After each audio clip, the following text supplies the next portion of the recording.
Before this war, Syria had the biggest population of Christians in the entire Middle East, and those Christians enjoyed full citizenship, unlike they do in Israel.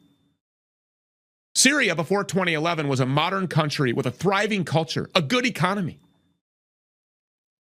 But all of that changed when it was marked for destruction because its leader, Bashar al-Assad, wouldn't grovel to Israel.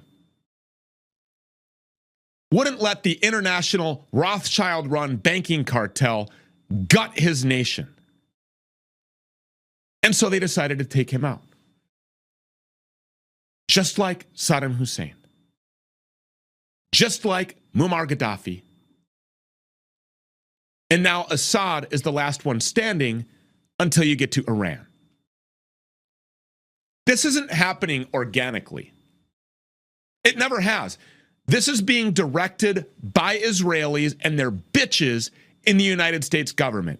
They created ISIS, just like they created Al-Qaeda, just like they created Hamas. They founded these terror networks. They trained these terror networks, and they weaponized them against the world, especially against the Middle East, where they've killed millions of people and used them as an excuse to wage war. In fact, they're so committed to this that for 20 years, they sent American soldiers, young men, to be picked off by these disgusting terrorists while refusing to let them do what they needed to do to win, just so they could pretend that they were on the opposite side. Just so the public wouldn't notice that Israel and the United States were behind the entire thing and were using these people and these terror networks that they established as a pretext for the Israeli conquest of the Middle East, because that's what this is all about. It's about turning the Middle East, the Islamic world, to fire so that Israel can steamroll everything and establish their Jewish Talmudic empire of Greater Israel, which includes almost all of Syria, specifically the region that they're fighting in right now. I was called an anti-Semitic conspiracy theorist for suggesting that the Greater Israel Project actually exists. They wear the patch of the map of Greater Israel on their fucking arms. This has been in the works for a very long time, and it's important to remember that in America, not just one party, not just one president, not just one side of the fake political aisle has brought this on. It's all of them. It's the entire United States government, because they're all owned by the same war-happy, bloodthirsty Jews.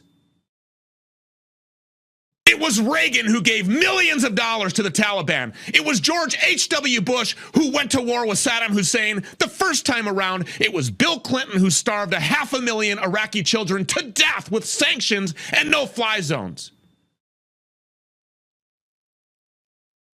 And of course, we all know that it was George W. Bush who oversaw this side of the 9/11 Mossad operation on 9/11 that killed nearly 3,000 Americans.